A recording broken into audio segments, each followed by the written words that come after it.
Lahore central jail में 23 मार्च 1931 की शुरुआत किसी और दिन की तरह ही हुई थी। फर्क सिर्फ इतना था कि सुबह सुबह जोर की आंधी आई थी, बहुत तेज।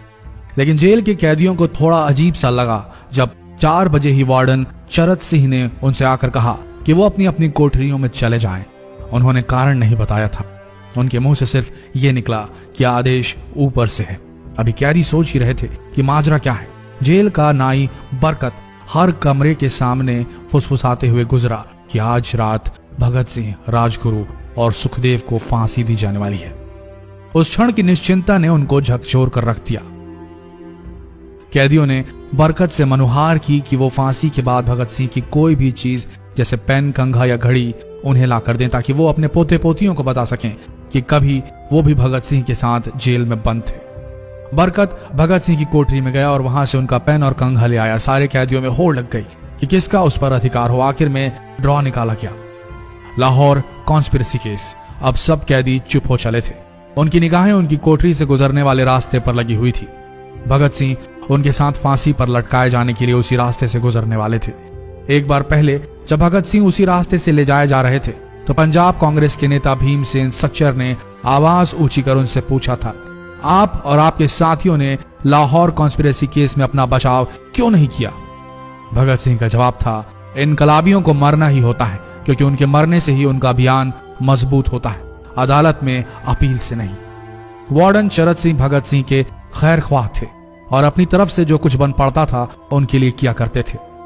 उनकी वजह से ही लाहौर की द्वारकादास लाइब्रेरी से भगत सिंह के लिए किताबें निकलकर जेल के अंदर आ पाती थी। भगत सिंह की जेल की जिंदगी काफी कठिन थी। किताबें पढ़ने का शौक हो चला था उन्हें कि एक बार उन्होंने अपने स्कूल के साथी जयदेव कपूर को लिखा था कि वो उनके लिए कार्ल लिब्कनेcht की मिलिटरिज्म, लेनिन की लेफ्ट विंग कम्युनिज्म और ऑप्टन सिंक्लेयर का उपन्यास द स्पाई कुलबीर के जरिए भिजवाएं। भगत सिंह जेल की कठिन जिंदगी के आदी हो चले थे। उनकी कोठरी नंबर 14 का फर्श पक्का नहीं था, उस पर घास उगी हुई थी। कोठरी में बस इतनी ही जगह थी कि उनका 5 फुट 10 इंच का शरीर बमुश्किल उसमें लेट पाए। भगत सिंह को फांसी दिए जाने से 2 घंटे पहले उनके वकील प्राणनाथ मेहता उनसे मिलने पहुंचे। मेहता ने बाद में लिखा कि भगत सिंह अपनी छोटी सी कोठरी में पिंजड़े में बंद शेर की तरह चक्कर लगा रहे थे। इनकलाब जिंदाबाद। उन्होंने मुस्कुराकर मेहता को स्वागत किया और पूछा कि आप मेरी किताब रिवोल्यूशनरी लेनिन लाए या नहीं। जब मेहता ने उन्हें किताब दी तो वे उसे उसी समय पढ़ने लगे मानो उनके पास अब ज्यादा समय न बचा। मेहता ने उनसे पूछा कि क्या आप देश को कोई संदेश देना चाहेंगे? भगत सिंह ने किताब से अपना मुंह हटाए बगैर कहा, सिर्फ 2 संदेश, साम्राज्यवाद मुर्दाबाद और इनकलाब जिंदाबाद। इसके बाद भगत सिंह ने मेहता से कहा कि वो पंडित नेहरू और सुभाष चंद्र बोस को मेरा धन्यवाद पहुंचा दे जिन्होंने मेरे केस में गहरी रुचि ली थी। भगत सिंह से मिलने के बाद मेहता राजगुरु से मिलने उनकी कोठरी पहुंचे। राजगुरु के अंतिम शब्द थे, हम लोग जल्द मिलेंगे। सुखदेव ने मेहता को याद दिलाया कि वो उनकी मौत के बाद जेलर से वो कैरम बोर्ड ले लें जो उन्होंने उन्हें कुछ महीने पहले दिया था। मेहता के जाने के थोड़ी देर बाद जेल अधिकारियों ने तीनों क्रांतिकारियों को बता दिया कि उनको वक्त से 12 घंटे पहले ही फांसी दी जा रही है। अगले दिन सुबह 6 बजे की बजाय उन्हें उसी शाम 7 बजे फांसी पर चढ़ा दिया जाएगा। भगत सिंह मेहता द्वारा दी गई किताब के कुछ पन्ने ही पढ़ पाए थे। उनके मुंह से निकला, क्या आप मुझे इस किताब का एक अध्याय भी खत्म करने नहीं देंगे? भगत सिंह ने जेल के मुस्लिम सफाई कर्मचारी बेबे से अनुरोध किया कि वो उनके लिए उनको फांसी दिए जाने से 1 दिन पहले शाम को अपने घर से खाना जरूर लाएं। लेकिन बेबे भगत सिंह की इच्छा पूरी नहीं कर सके क्योंकि भगत सिंह को 12 घंटे पहले फांसी देने का फैसला ले लिया गया और बेबे जेल के गेट के अंदर ही नहीं घुस पाए। थोड़ी देर बाद तीनों क्रांतिकारियों को फांसी की तैयारी के लिए उनकी कोठरियों से बाहर निकाला गया। भगत सिंह, राजगुरु और सुखदेव ने अपने हाथ जोड़े और अपना प्रिय आजादी गीत गाने लगे।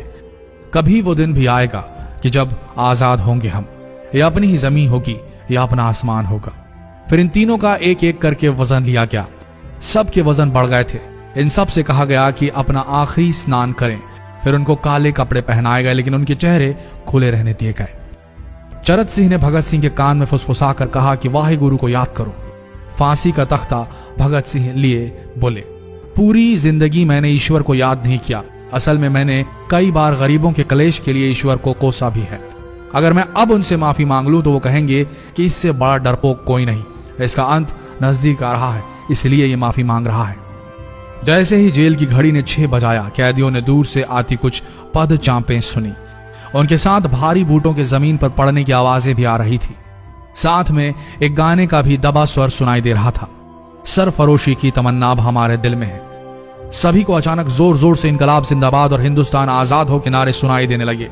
फांसी का तख्ता पुराना था, लेकिन फांसी देने वाला काफी तंदुरुस्त। फांसी देने के लिए मसीह जल्लाद को लाहौर के पास शाहदरा से बुलवाया गया था। भगत सिंह इन तीनों के बीच में खड़े थे। भगत सिंह अपनी मां को दिया गया वो वचन पूरा करना चाहते थे कि वो फांसी के तख्ते से इनकलाब जिंदाबाद का नारा लगाएंगे। लाहौर जिला कांग्रेस के सचिव पिंडी दास सोंधी का घर लाहौर सेंट्रल जेल से बिल्कुल लगा हुआ था।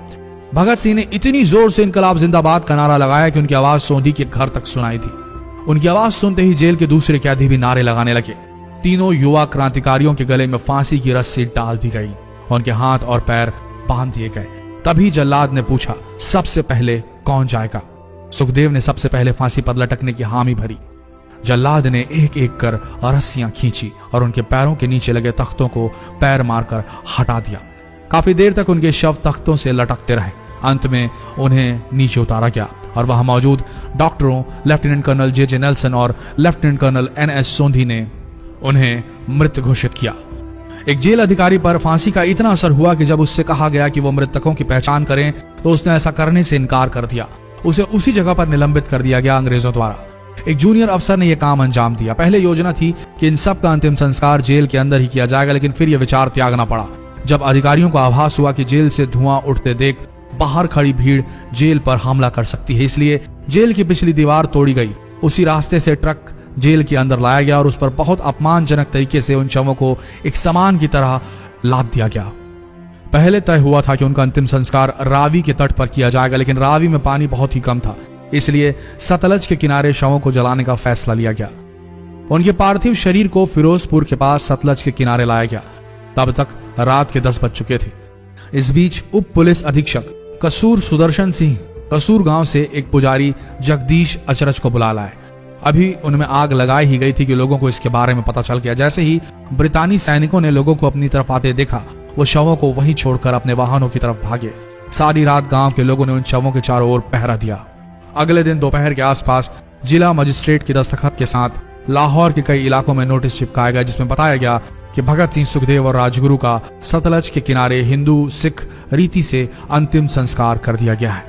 तो ये थे भगत सिंह की जिंदगी के वो 12 आखिरी घंटे। आशा करते हैं इस वीडियो में सुनाई गई ये कहानी आज युवा पीढ़ी के दिलों में मर चुके देशभक्ति को जगाने में कामयाब होंगे। जितना हो सके इस संदेश को पूरे देश में पहुंचाएं। इस वीडियो को शेयर करें फेसबुक पर, व्हाट्सएप पर, और हो सके तो इस पेज को फॉलो करें ताकि ऐसे ही वीडियोस आप तक सही समय पर पहुंच सके। मिलते हैं अगले वीडियो में, तब तक के लिए आप सबका धन्यवाद।